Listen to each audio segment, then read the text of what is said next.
Welcome to Pet Sitter Confessional. Today we're brought to you by Time to Pet and the Peaceful Pet Music, Calm Music for Pets YouTube channel. What are you saying no to? For many, saying no is almost unthinkable. We're in the service business. We have to serve our client, right? Today, we are really excited to have Liz Raitman, owner of Dog's Next Best Friend, on the show to share her journey to learning to say no, how she turned a passion for hiking and running into a full-time company, and how she is leaning into giving back to her clients more and more every day. Let's get started.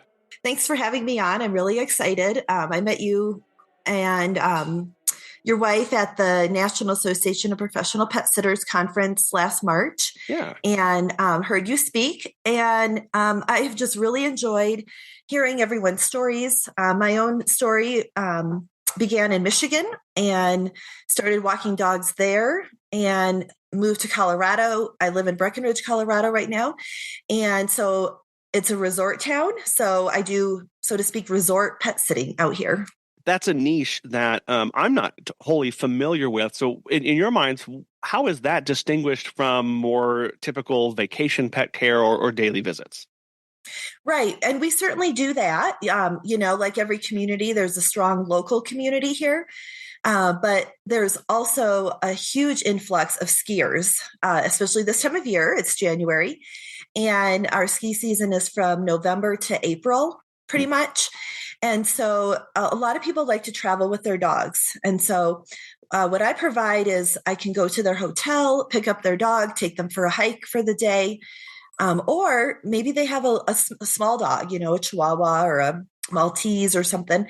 And we just sit with their dog while they go out to dinner or while they go skiing. So it kind of varies with that. So I know I've listened to so many of your episodes, and I know a lot of pet sitters try to focus on, having a stable clientele, which we certainly do.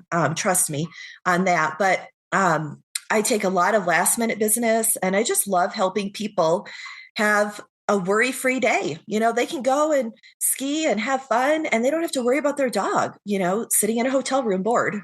And you mentioned going to the hotels and stuff, because I know that's something that we've even considered in our own business of partnering with hotels and local travel places.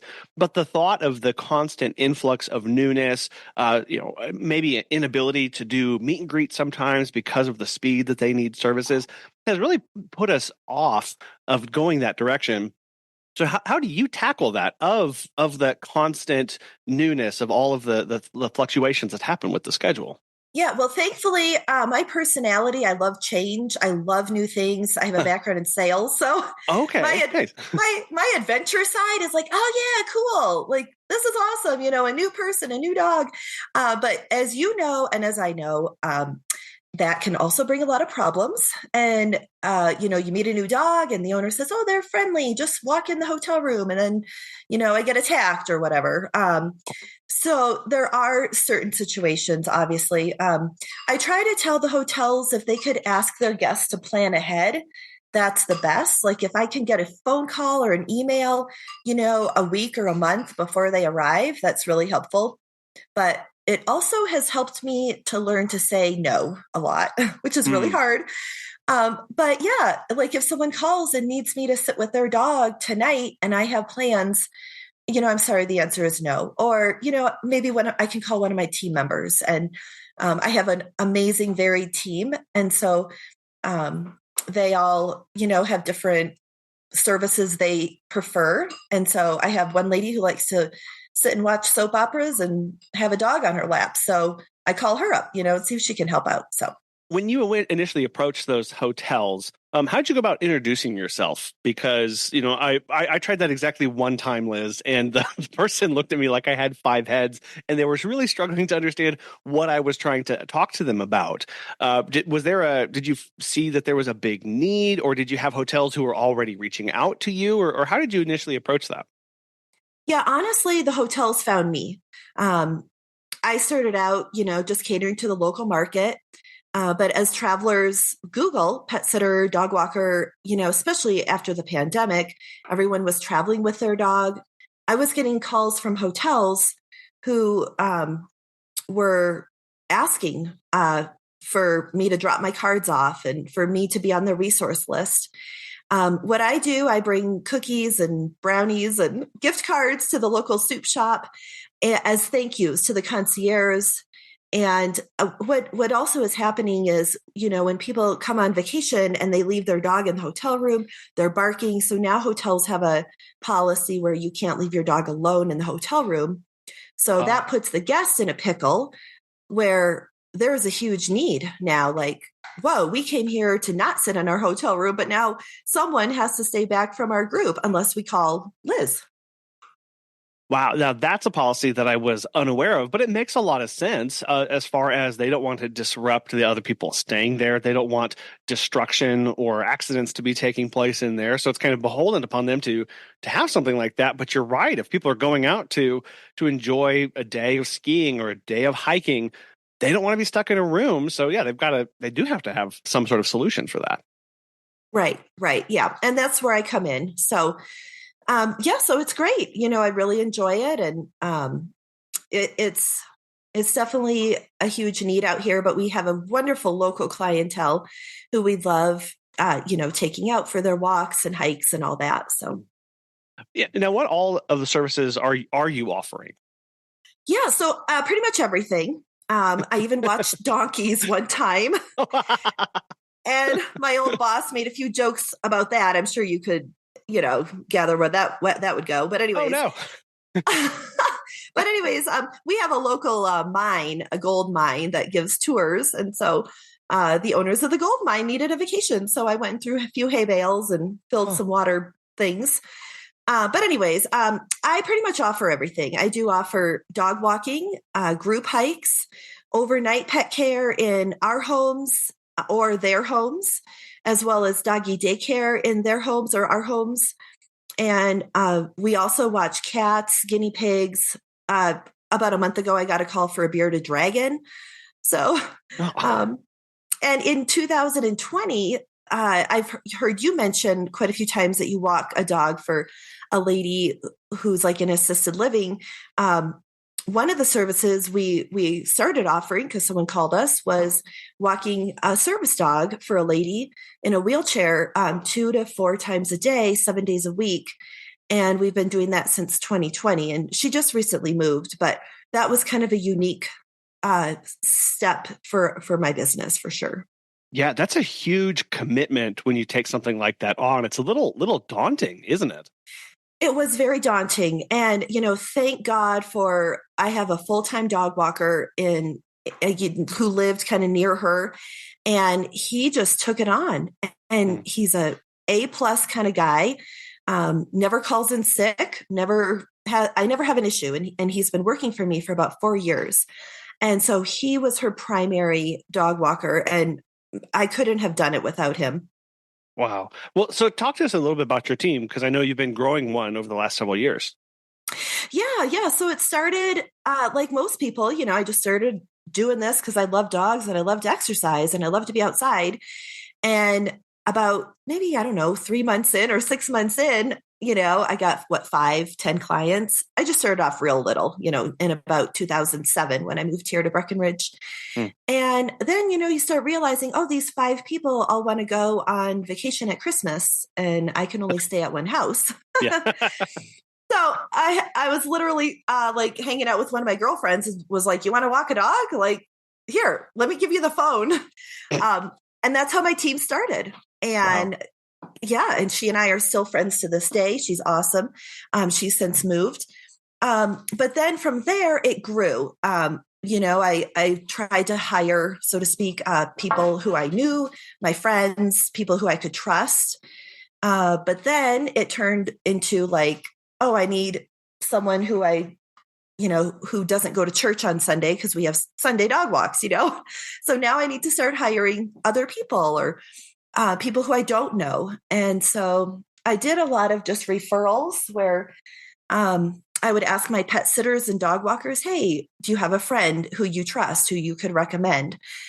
So that's how that started. And I have since branched out because business has been so busy into like job fairs. And I've done a little bit on LinkedIn to try to find, or not LinkedIn, Indeed.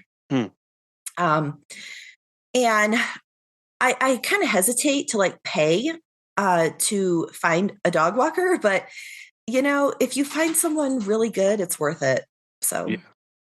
Now, you go into job fairs. Again, another thing that we have looked at very hard and gone, how would what would that look like for us to show up and do that? So how are you making the most of that? Because when people go to job fairs, I'm sure that they aren't expecting to see a booth or a presentation or talk or information about dog walking and pet sitting. So how do you feel? How are those working out for you? Well, I will say there's pros and cons. Being an optimist, I show up thinking, oh, I brought my 10 applications and I'm going to give them all out. And I'm going to have like tons of, people ready to help me out. But I usually come back with like one or two leads. Okay.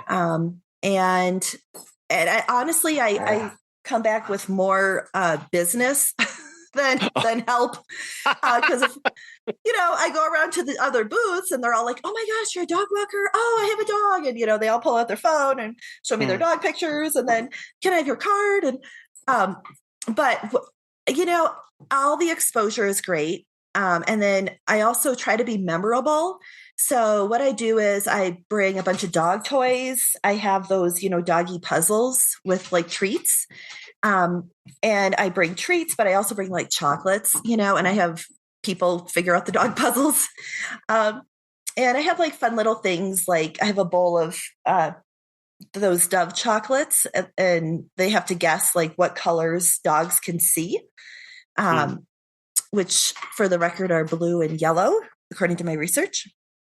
So I just try to have really fun, interactive things at my booth. I've only done it twice and I go back and forth every year. I'm like, oh, I can't do it. It's, a waste of my day or my money. But then I keep thinking, but I really need help. And, I love meeting people and just sharing about what I do out here. So being memorable is a through line in almost everything that we do, right? Whether it's with trying to attract new hires or attracting new clientele or serving our existing clientele. We want to do something, to be something, to stand for something that's going to stand out in their mind, to be memorable to them so that we're not just top of mind, but we're first of mind when people think about needing pet care or wanting to do something in this industry. And it's a fine line, of like, we can certainly be memorable for weird and wacky things or like non-professional things for sure, or like bad things, but going, how do I stand out in a way that people look at that and don't have any reservations about moving forward? Right. Yes, absolutely. I learned that in radio advertising. I graduated from college in 2004 with a marketing degree and I launched into radio. And I worked with an amazing lady who taught me a really good balance between professionalism and silliness and like connecting with people, but being professional about it.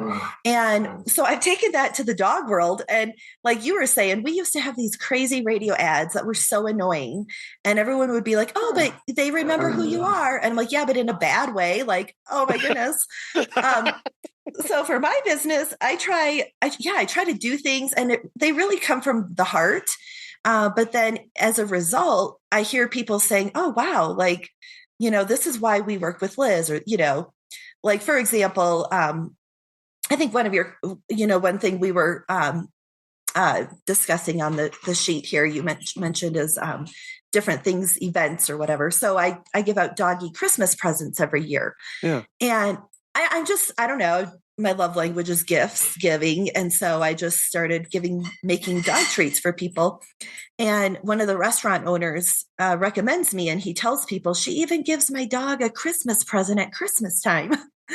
So that's a memorable thing, and I try to find, back in the day when I had like 5 clients, I used to like bake, dog cookies and treats. And one time I baked a pan of liver dog brownies and that was the first and the last time I ever did that. Smelled up the whole house pretty good. Yeah. But anyways, so then I've graduated into like, I try to buy from small businesses. So doggy cherry cookies from a company in Michigan. This year I did Now the new craze is the seasonings, where you put, I don't know if you've heard of these, you put little seasoning toppers, meal toppers on your dog's food. Yes, yes.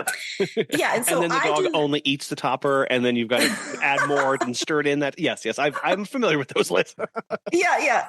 Well, I like to use them just because usually I have like a few dogs at my house and it's like elementary school lunchtime. They all want to eat each other's food. So I use the little meal toppers to just get them to be like, oh, wow, my food smells really good right now. And I thought, I bet my clients would like that. So, anyways, I ordered a bunch of those. I gave those out. So, and then I also, of course, give the owner a gift, but I don't ever want them to feel obligated, like, oh my gosh, Liz got me a gift and I didn't. So I always phrase it like, I'm coming over to bring, Kona his Christmas present. Are you home? Anyways, that's just how one way that I like to be memorable. Another way is, I know, a lot of pet sitters have different events. And so I've done an ice cream social for the dogs every summer. I can't remember when I started it, but it's been a long time. And believe it or not, Purina makes a doggy ice cream. Have you ever bought it? I have not actually. No. Okay, so almost every grocery store has it. It's on the top shelf because top shelf dogs, So look gotcha. look up when you're in the ice cream aisle, and you will find some doggy ice cream. And they have bacon, peanut butter flavors, all that fun stuff. And so every summer I mail out a postcard. Now I'm now into the new era where I sent an email this year, No. But anyways, just inviting all of my clients to come out for a little ice cream. And then I invite all my pet sitters to come as well. And that way they can mix and mingle and meet each other. And we host it at the dog park. And so it's a fun thing, fun thing to get everyone together and enjoy some ice cream. Well, and what really helps there too is bringing your team and asking them to come, because when we think about the relationships that we're building or wanting to build, familiarity is really key to that. So for somebody who travels 3 or 4 times a year, they never see the person that takes care of their pets, but they see the updates and they appreciate that person, and they can build a stronger relationship once they do encounter them in the flesh, right?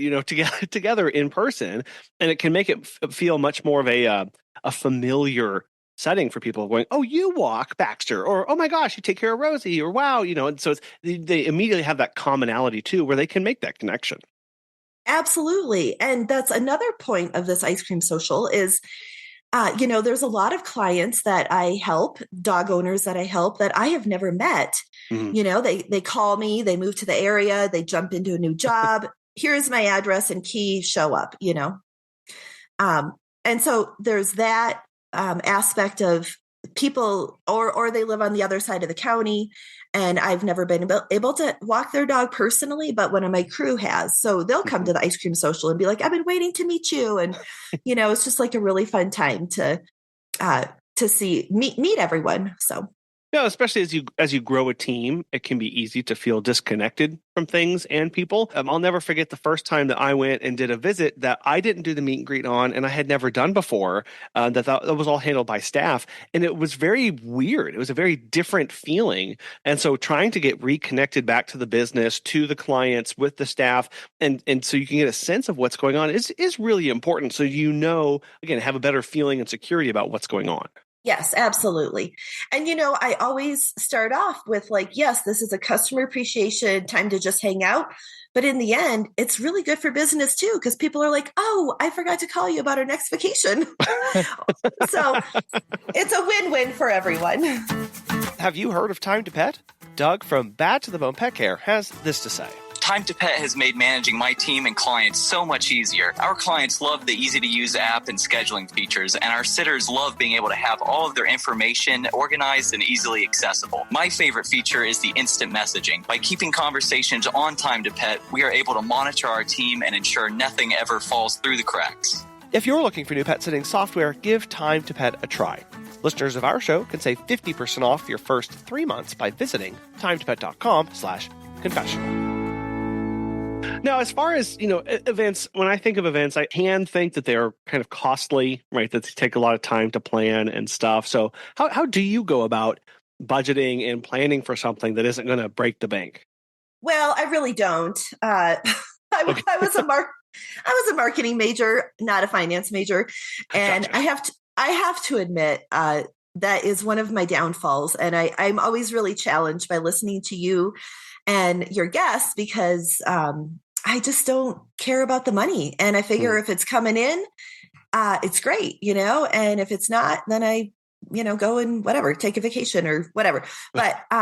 But what I do is I just really believe in being generous with my staff and with my dog owners because they provide my livelihood here.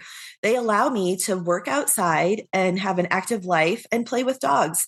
So now for the Christmas gifts, I usually take my top 80 clients and I get them a nice gift for like $10 or under from a small business. And as well as the dogs, I budget that usually around $5 to $10 per gift. And then I take my top 10 dog walkers or dog owners, and I usually get them something extra special because they're like the ones who, we're there every day or every week. I've done canvas bags with their dog's picture on it, or a dog food puzzle for them, or dog themed art. Yeah, well, and there is that, that why are we giving this gift, right? And I think that's really important that we remember of why am I putting on this event? Is it to be appreciative, to show appreciation? Is it actually what we're doing? Or do we have some secret ulterior motive, right? And really checking ourselves, no matter what we do when we're giving gifts, when we're planning events, when we're doing appreciation things, making sure it's coming from the right attitude on our end so that it will be received as it has been sent. Exactly. And yeah, I'm just happy with whatever business comes in, and I'm happy to connect and see everyone. So, you mentioned your dog hikes. I did want to talk about those for just a little bit because those are becoming increasingly popular across the country as people look to take a dog walk and do something more or extra with it. So, how do you have your dog hikes, structured and priced?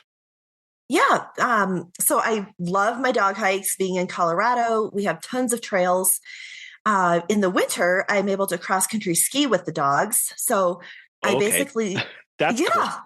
Oh, it's amazing. I mean, I just keep my skis in the car. I keep my boots next to the heater and, and I'm out multiple times a day cross country skiing. What I love to do is I love to get dogs who are friendly, of course, with each other, with people, active dogs who can keep up. There's concern about tearing an ACL post holing through the snow. So they have to be in good health. And, that they like to play together. Also, Colorado is known for its 14,000 foot peaks. I don't know if you've heard of 14ers. Yeah. Okay. So, back in the day, I was big into hiking 14ers, and I used to take dogs up 14ers with the owner's permission, of course. And now that's one way to wear out a dog. They love they love it. We're worn out. Everyone's sleeping after that. But what a cool experience, really. I will take up to 6 dogs at a time if I know the dogs and if they are all off leash trained. So to speak, I have my own wolf pack at those times. And I love all the comments that I get from people on the trail. One person told me one time that I brought the whole kennel. So I always hope, that I run into people who love dogs.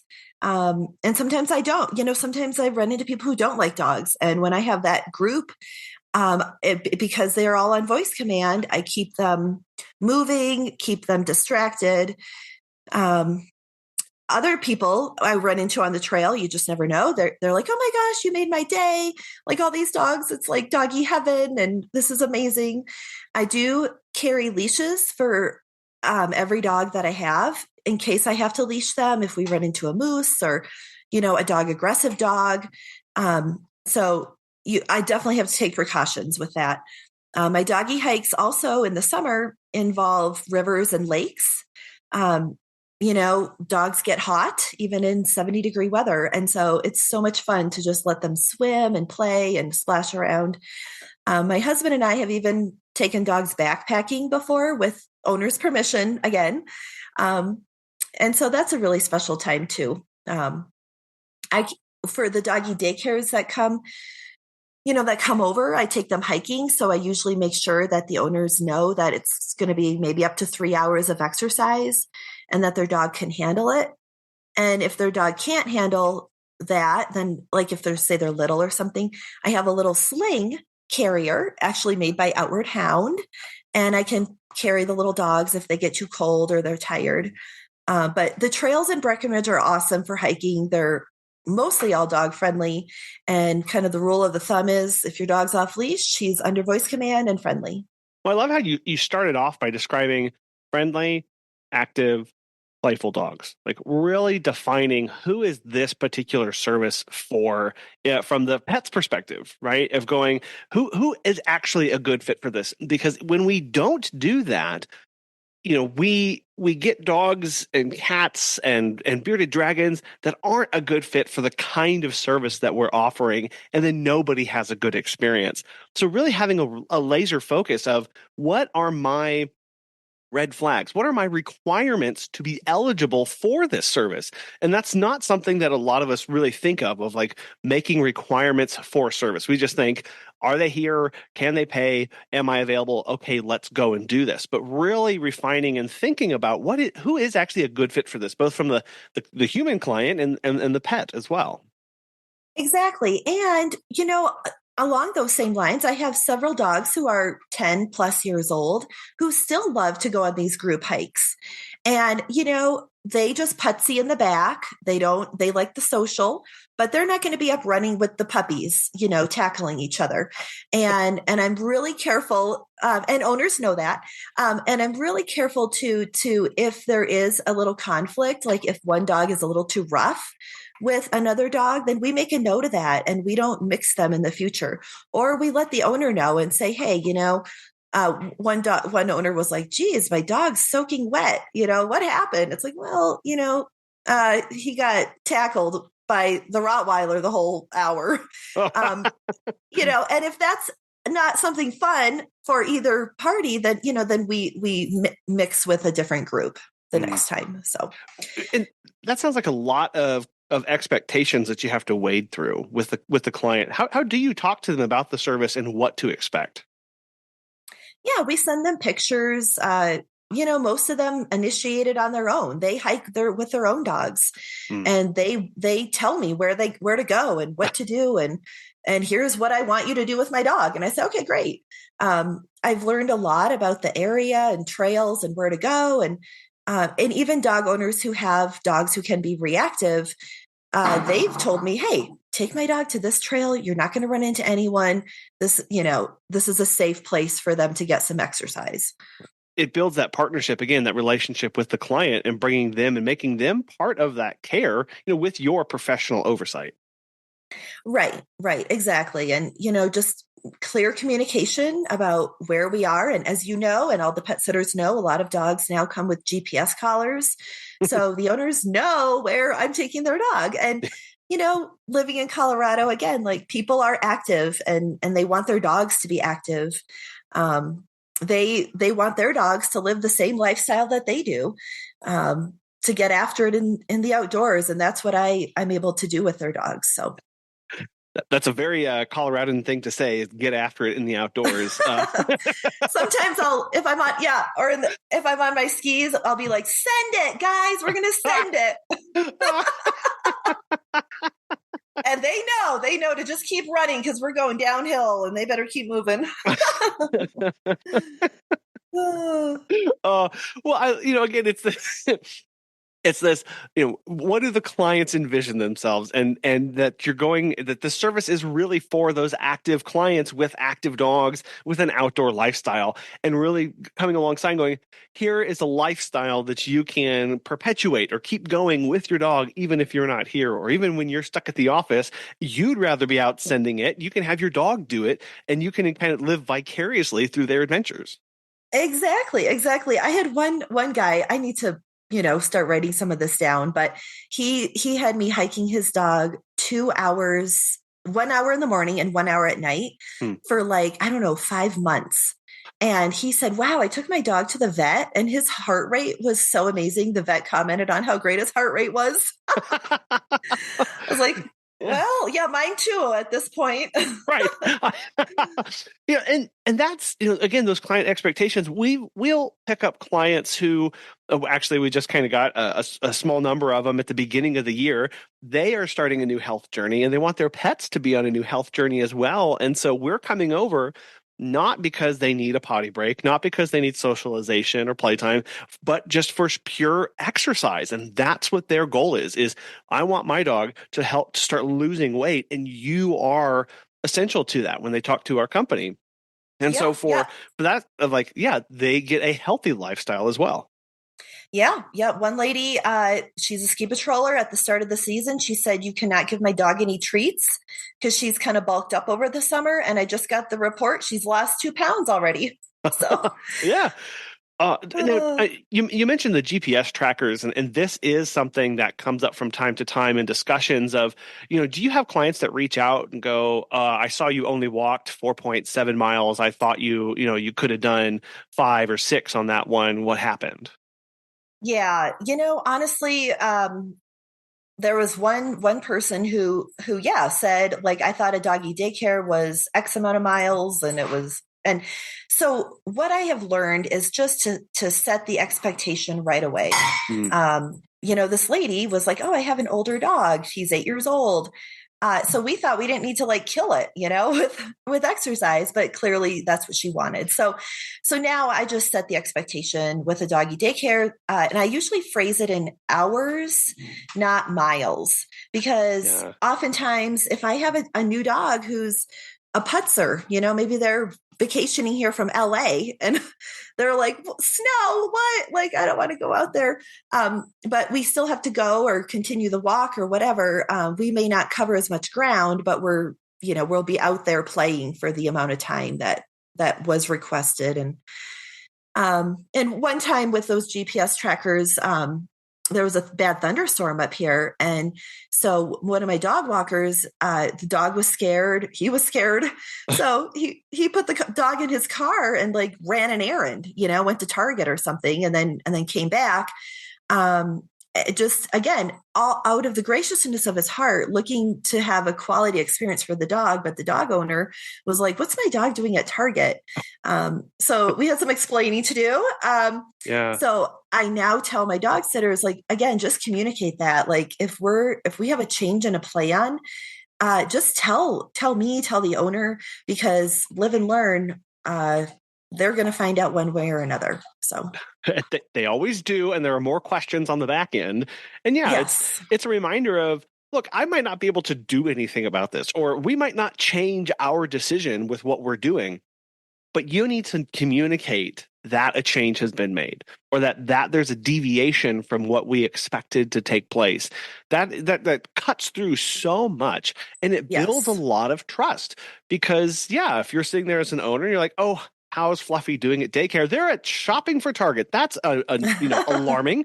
Right. That's out of the expected, out of the for them. So just getting that little message beforehand, they know, and that why would they be bothered by that then? Yeah. And I know one of your podcast guests was from Minnesota, and I loved hearing her talk about all the gear that she wears when she goes out with the dogs. Oh, yeah. And I felt like I could totally relate. I have my own like little list of stuff that I use, and for the dog walkers who are out in cold climates. And I would love to share if you feel like this is a good time. Oh, yeah, absolutely. Because I know, dog walkers, pet sitters, we're kind of gear nuts at heart, where we like figuring out the best thing, especially when it comes to warm pants. So I'm really looking forward to your recommendation here, Liz. Well, I will say my new top favorite piece of gear that I just learned about this year from a pet owner is a whisk. Oh, okay. So I don't know how much snow you get there in Missouri. But not a whole lot, generally. Not much. Okay. Well, the doodles collect snowballs. Yes. And a whisk is an amazing tool to get snowballs off of doodles. Oh. So, that's my first piece of gear recommendation is to carry a whisk. Not where I was expecting we're going to start, Liz. So this is I'm ready for this. And then, so anyways, to go to pants, I will say, just put the snow pants on. Like, just don't, what is it? Stop at go or whatever. Yeah. Just keep the snow pants on. Warmth is essential. I have a pair of North Face. I wear like a dry wicking layer, and then I have my snow pants. Knee socks are crucial. But if you don't need to go as far as the snow pants, I really like Eddie Bauer makes like a fleece lined windproof pant that's pretty casual. So you could wear it, going shopping, but it's going to protect you out in the elements as well. As far as gear goes, I have a dog walking backpack I just bought this year at the Vail Farmers Market, and it's designed by a dog owner, and it has all of the pockets on the front of the backpack. Not all of them, but the majority. It's called Mutt Ruck, Muttruk. And I load up my leashes in there. It has a treat area, a poop bag area. And then your pockets are on the front, so you can have your keys right there. Treats, whistle. There's a built-in whistle. Okay. And then mittens. Hang on. I have a young golden who's ready for play. He's ready for playtime. Mittens. My favorite are the Eddie Bauer flip off. So it looks like a mitten, but then you flip the top off and it's like a glove. You have all your fingers, but the warmth stops. You just have your fingertips. So you can pick up poop. You can grab a leash. That's my favorite dog walking mitten. Okay. As far as leashes go, I really like rough wear leashes, the kind that go around your waist, because you can clip them to a tree if you see a moose. Oh. Or, you need to all of a sudden like leash 5 dogs, you can just, you can do that. Obviously being in a snowy area, I have a scheduring harness that I use. Not regularly, but if I have huskies or say a dog who needs to be on leash, but wants to be active, say he's visiting from the city and he's not off leash trained, but the owner wants me to take him with the pack, I'll do that. I'll just clip him to my waist, and then we go cross country skiing, and he's safe, and I get a ride. Yeah. Neck warmers are crucial. I've recently gotten into this brand called Skida, Skida. It's out of Vermont. So I put on a neck warmer pretty much anytime I go outside in the winter. Stabilizers, they're kind of like yak tracks, but they have a little bit more stability. And you can, rope them around your boot. I'm really into having, like, what do you call it? A lanyard for your sunglasses. Yeah, oh, yes. I cannot tell you how many times I have lost sunglasses chasing a puppy or trying to leash a dog. And out here in Colorado, the sun's out like 300 days a year. So it's pretty crucial. Yeah. I also really love LL Bean has a hat with a headlight on it. What? Okay. Yes. Okay. Write that one down. I gave it all to my dog walkers one year for Christmas. And it's just battery operated, has 3 settings, but then you don't have to carry around your headlight. You have your hat. It's all in one. Yeah. Okay. Well, that's cool. Okay. I got it. And then, of course, heated socks for the rare days where it's like below zero. They're pricey, they're expensive, but totally worth it when you have to be out all day long. A few more things. There's a company out here in Colorado called Melanzana. They're out of Leadville, Colorado. I think the only way to order their stuff is you have to show up. So come out and visit me and I'll take you over there. But their outerwear, their fleeces and everything they're super warm, they're lightweight, and they're comfy. So I wear a lot of Melanzana underneath my coats.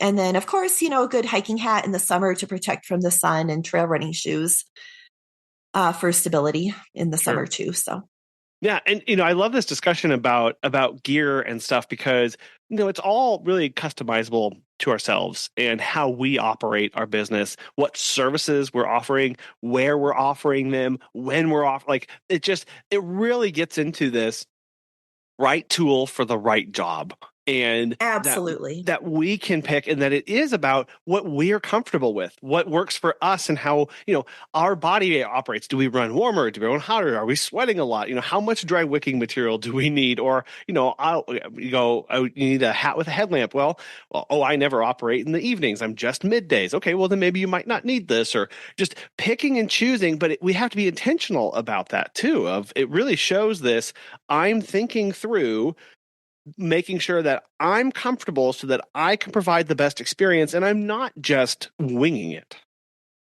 Absolutely. And I mean, live and learn. Half everything on this list is because I've had an issue or a problem and that I needed to solve. I mean, back in 2007, we didn't have smartphones.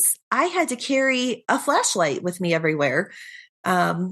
It's just crazy to kind of think about like the road that we're all on, and the road that we're on now, and why, and how we got there. Well, about that road, Liz, you've been pet sitting for several years now. What did get you started doing this initially? To be honest, I did not want to run with pepper spray anymore. Okay, that's a very specific thought. Yes. Okay. I don't know if you've heard of the company Dog is Good. The owner spoke at one of the NAPS pet sitting conferences I went to, but that is my story. I was a jogger, let's be honest, a jogger in Houghton, Michigan, which is a college town. And I was running in the mornings before work. And one day my pepper spray leaked and I was just over it. I thought, you know what? I bet there's a big dog I could take out and run with me. And, it's a college town, so there's probably really busy professors who don't have time to run their dog. And he could be my protection and I could run a dog. So I put a sign up at the local vet when I was like 23. And I got my first call from a local pharmacist who was overworked pursuing her MBA. And I'm still friends with her to this day. And that's how I started. And kind of like I've mentioned, like with babysitting, like, oh, I love dogs, I love kids, Then when I moved to Breckenridge 2 years after, when I was 25, I realized, wow, everyone has a dog out here. So I made business cards, and within a month I had my first pet owner. And I love dogs. I love exercising and being outside. I always saw it as a side gig. I know a lot of people on your show like set out to like make this their business, which is awesome. I mean, it's great to set out and do that. I did not set out with those goals in mind. Confessional number 1, I never took an entrepreneurship class like most people. Confession number 2, I'm allergic to dogs. Wow. Liz, what? But as a kid, we had to get a hypoallergenic dog because we were all allergic. I'm allergic to cats. But you know what? I think I've overcome that at this point. But I love dogs. So I've always seen that. I always saw this as a side gig. But living in Colorado, in Breckenridge, in a resort town, it was super hard to make a living. So I had 3 jobs. I worked all my jobs. I'm an extrovert. So I had waitressing and property management, customer service, all of that. Dog walking was kind of like my quiet time. I wasn't with anyone. I was by myself. I just never saw myself doing this full time. But it got to the point where I would go in for my waitressing shift, not have any tables, but there would be like 5 dogs who needed to be walked that I was giving to my staff, and I'm like, what am I doing? And with property management, I mean, I was like, why am I socializing with people that I'm never going to see again? Like, I want to choose my social time, and dog walking and pet sitting allowed me to do that. And it's so relational. I started really developing these huge relationships with all of the locals and all of my dogs, my dog friends. And so I cut all my jobs about 10 years ago and was like, that's it. No more 3 jobs. I'm just doing dog walking full time. My dad was really nervous about that.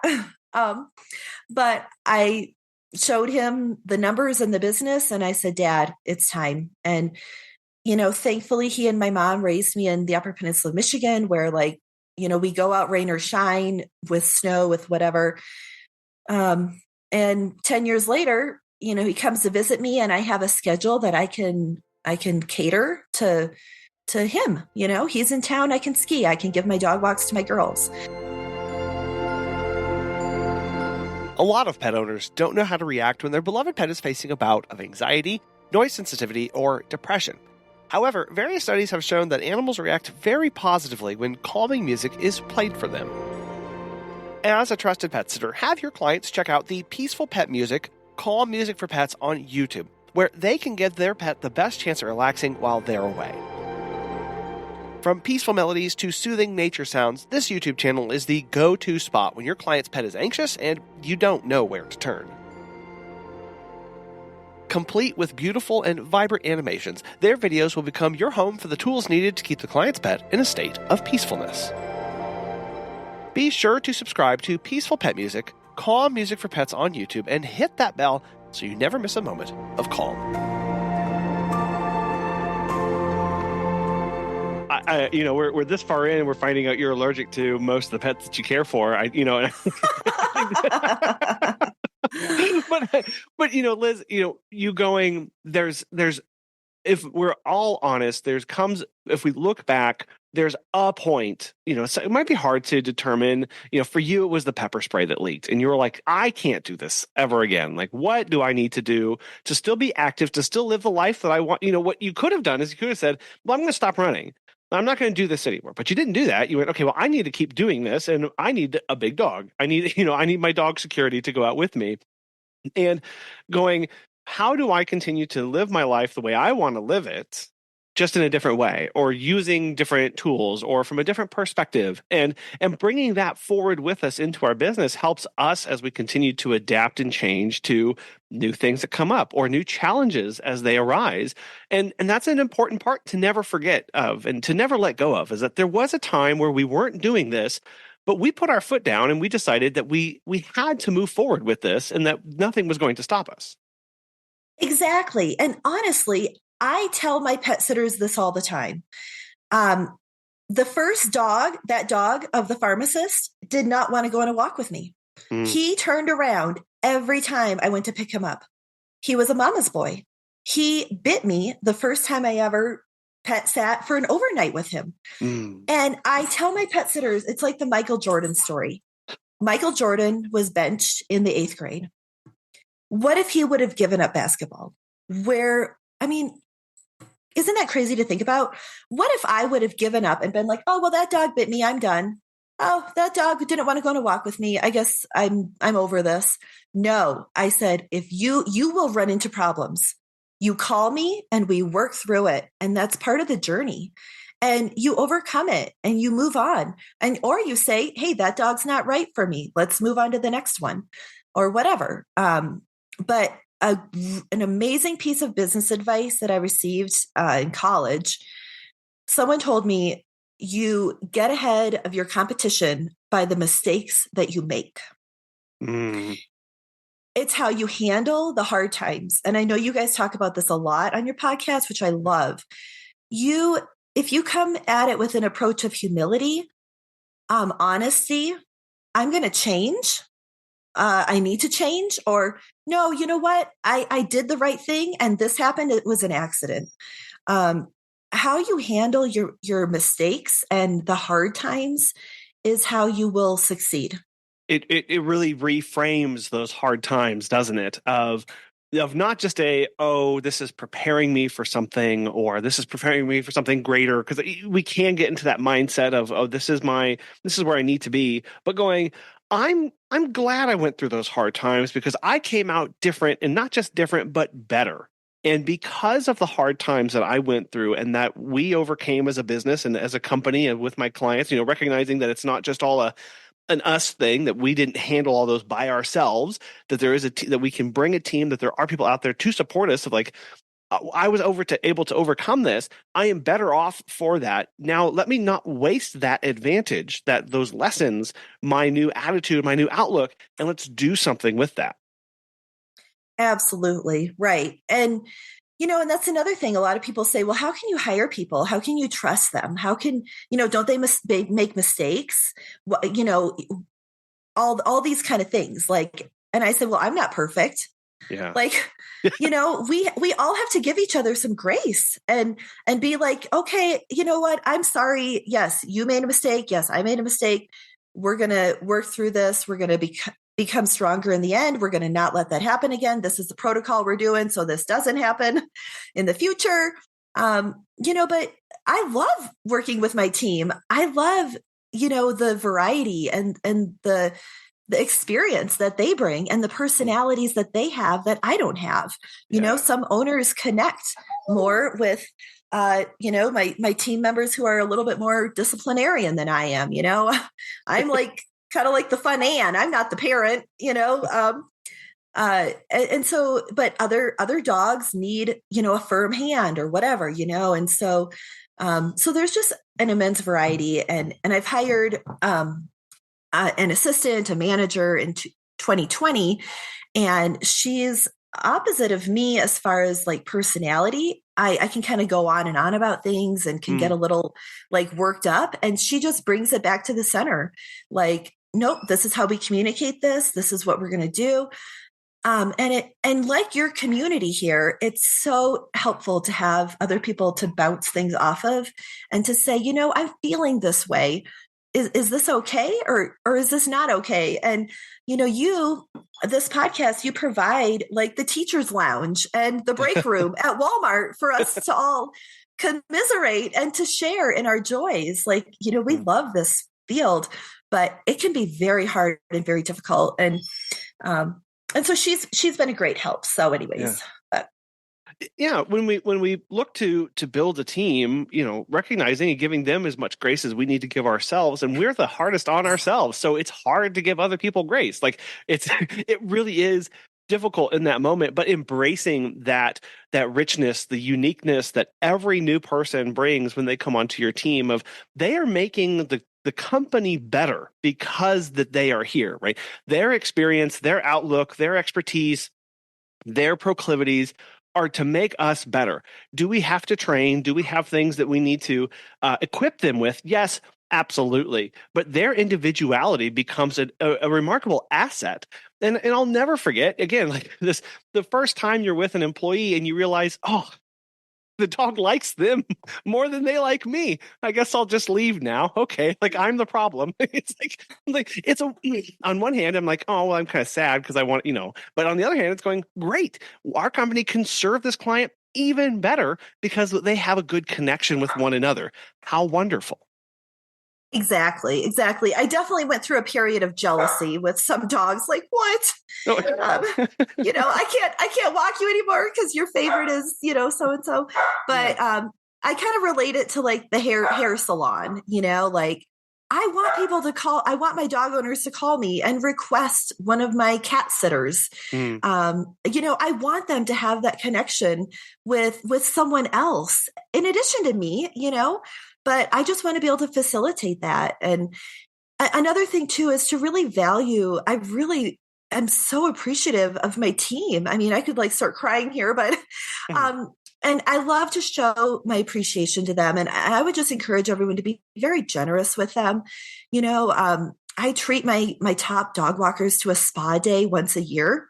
And we go off and we get massages because we're out there working hard, we deserve it. But it just, I want them to feel appreciated, and I couldn't do this without them. If I didn't have them, then I'd probably, have to have my 3 jobs again. Yeah. So yeah. That perspective there, Liz, of I couldn't do this without them. And whatever the this is, that's what we need to focus on. For a lot of people listening, it may be, I wouldn't be able to go to my dad's birthday party if without my Right. team, or I wouldn't be able to get the rest that I need, or I wouldn't be able to serve my community, or I wouldn't be able to make my income goals, or I wouldn't be able to, whatever that is. Like there's a this that we have to focus on, and whoever helps us get this, clients, staff, friends, family, our support network, we need to be thanking and expressing an immense gratitude to them, because this is important to us and they recognize that and help that happen. Absolutely. Absolutely. And I've just had bosses in the past who have not worked that hard. And I felt like I was pulling all the weight. And in my team, I just want to be I want to be dealing with the hardest dogs and putting the time in. But I have also learned that I cannot walk all 300 dogs, all the time, as much as I want to. And so allowing my team to take most of the work has been difficult for me this past year, but it's something that I need to do. I've learned if I walk 20 dogs a day, it's not good for me emotionally. So I want to walk dogs every day, but not that kind of volume. So learning to give away and to give them, opportunities to earn money and experience the joy in dog walking as well. It is something that we have to, we may want to try and serve everybody, but recognize that we can't, that we have our own personal limits, and that we are thankful when we can have staff that can take that on. And if we choose to not bring on staff, still being thankful that we can recognize our limits, right? And going, no, it's okay that I can't serve everybody because I need to take care of myself too. One of the ways I love hearing all of your pet sitters interviews of people and how they take care of themselves. The way that I take care of myself is I try to get out of town once a month. Okay. And it might just be for one night, backpacking in the mountains or out on a ski trip or something. But once a month, just to reset. I know one girl I just listened to was like, oh, I can just veg on my couch. For me personally, if I did that and the phone rang, I'd have to jump up and walk that dog. I just couldn't do it. But if I'm, 100 miles away and my phone's off and my manager's doing stuff, I have to say no. And I have to say, you know what, I will come back tomorrow or in a week, fully refreshed and ready to hike and play and give 110%. So. Right. Yeah. It's so important to know not just our limits, but what we do once we've hit those. And kind of like you were saying, it's not just that we have challenges, it's what we do when we face them and in our response to them. If we only ever get good at recognizing that we are burning ourselves out, well, we'll just be a really knowledgeable, burnt out person sitting on the floor. Like that's not a whole lot of good that comes from that unless we can change something, unless there's an action associated with that recognition and going, whether it's getting out, whether it's, vegging on the couch, whether it's going and reading a book, or whether it's just going to a hotel that's in the town next over just to disconnect, whatever that is, we recognizing and then acting are equally important. Yeah, just something I like to think about is say yes for success and say no for sanity.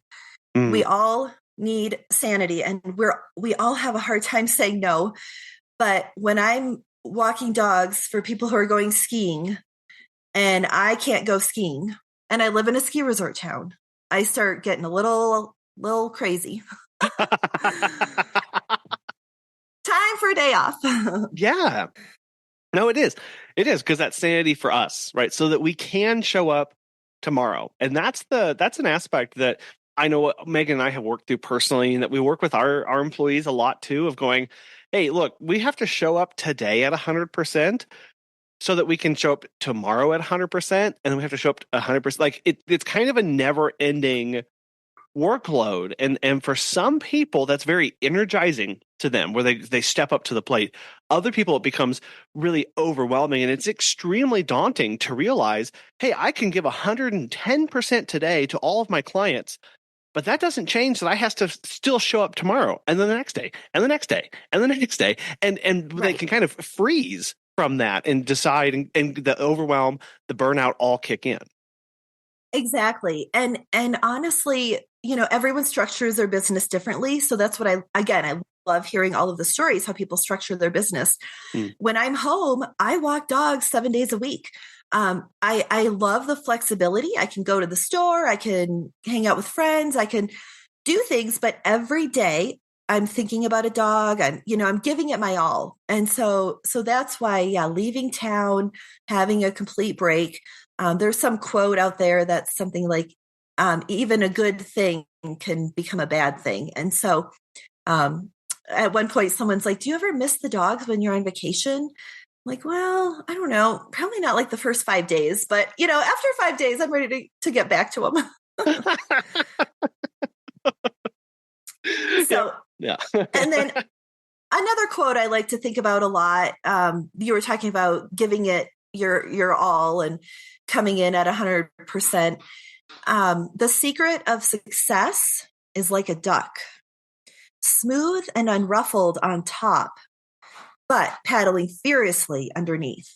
And how often is that what we do? And in order to paddle furiously and be smooth on top and approach our dog owners like we're in control, everything's great, but we're juggling a lot underneath. And so just realizing that, and I have to stop myself because I'm a bit of a verbal processor, and someone calls me, for the 5th doggy daycare on a Saturday, and I'm like, I'm feeling overwhelmed. So I have to stop myself. Yeah. And just a simple answer of, no, I'm sorry, I cannot help you today. I've been on that rat race where I say, oh my gosh, I have 5 dogs in the car. That's just not healthy. No. And it's a reminder of, as we look to those around us in the pet sitting world and other people running a business, so they may look smooth and sleek on the top, but just as much as we're furiously paddling underneath, so too are they. Right? Right. They may be making it look easy as they glide through the water with little ripples and a beautiful sunset, but underneath those little feet are just going a mile a minute to make that actually happen. Right. And to realize that's the case in any career. I love the meme that shows like what people think I do and what I actually do. It just cracks me up. And I love when people say, I really respect you as a pet sitter and a dog walker, because it's like, wow, they get it. They get that I'm dealing with tons of different personalities. They get that I'm dealing with elements and to just, it's a lesson too, to be appreciative of everyone and their careers, the waitress, the postal service worker, like we see them, in one context, but there is so much more, there's so much, complexity to their job. Well, Liz, one of the things that you sent over when we're kind of going back and forth about getting set this up, I've never heard of this before. You mentioned something about replacements.com. Could you please tell me why that is a link or a resource that you have in your tool belt? Yeah, well, I love your theme of confessionals, being a believer and a Christian and, confessing to the Lord and all this. One of my pet sitter confessionals that I would like to share with everyone is, if you're in someone's home pet sitting and things break, you unload the dishwasher, a coffee mug falls, a glass breaks. Replacements.com has one of everything you could ever dream of. So it's just a good little resource. Okay, if you're like, oops, that was a rare coffee mug that, oh my gosh, just pop on replacements.com and look it up and tell the owner I'm sending you a replacement. Oh, okay. I'm fully understanding now because, when if we're doing live-in services, or even if we are just, washing a dog bowl in a sink, I can, right. The thing is sitting there on the counter, knock stuff over, and you stare at this shattered thing before you going, what on earth am I going to do? Like, oh no. Right. So sounds like you can go find a nice replacement there. Okay. And that might be even come useful in my own life, as we have such a mismatched things in our cabinets as well. Yeah, I think one dog owner, I dropped her mug, stacking them in the cupboard one day or something, and I thought she just thought I was going to get some generic mug for her, but she was like, "Wow, you found that exact one? Wow." And one pet owner, she gave me her porcelain dog bowls in a paper bag. And, it was snowing or raining or whatever. And then it drops and, oh my gosh, so again, just taking responsibility into your own hands and doing the right thing. Well, and yet another amazing thing that is memorable in a good way, right? Of like, man, well, yeah, they broke my cup, but they found an exact replacement of the cup that they broke. Like, who else does that? Like, that's such a thing that's going to stick out in somebody's mind, and it's a shareable story for them too, to talk about your services and what happened when an accident happened, because that, again, like this, oh man, like those challenges that come up, like they really are a test of our character, but people look to how we solve them, how we overcome them. And sometimes the challenges are the perfect way to win over the customer even more, when we fix something with the way we handle it in our way that they see as being valuable, as being professional, and as being honoring to them. Exactly. This whole industry is built on integrity. The definition of integrity is doing the right thing when no one is looking. And if you as a pet sitter are doing the right thing when no one is looking, and you communicate that in these little ways to the pet owner, it will grow your business leaps and bounds. And it's not about the money. It's not about all of that. It's about the service and the care. And I've had pet owners tell me, "Wow, I didn't even notice that was missing," or "I didn't even notice X, Y, or Z." Well, I did, and I'm going to tell you. I love that, Liz, and I've so appreciated our time together and having you share these and encouraging us to step up to the plate when it's necessary, to embrace those challenges, to lean into and on those who are around us for support, and to recognize those limits and how to best take care of ourselves. But I know there's a whole lot more here. We didn't get to touch on everything, but how can people get in touch with you and follow along with everything that you've got going on? Yeah, so I'm online, of course, dogsnextbestfriend.com. And I love talking on the phone. So I just talk on the phone if I have a great group of dogs and they're entertaining themselves on a hike. Feel free to give me a call. My phone number is on my website. I'm also on Facebook and Instagram as Dogs Next Best Friend. And yeah, those are the main ways. Liz, I really, really thank you for talking with us today and sharing everything. It's been a real pleasure. Thank you. Thank you so much, Colin. And I really want to let you know that I admire you. I think you guys are an amazing married couple, that you're able to work together and that you're able to even do this podcast and run a full-time dog walking business. It's very impressive. So thank you. And thanks for having me on. I've just been so excited to share, and I love listening to your guests and to all of your episodes. Take a moment and think about the mistakes that you have learned most from in your business and in your personal life. They happen to everybody, and they make us stronger as long as we don't make them again. We learn from them so we don't repeat them. We become better, more knowledgeable, more wise about what's going on around us and how to respond in those situations. The mistakes that you've made are wholly and unique to you, and nobody can replicate that kind of experience that you have.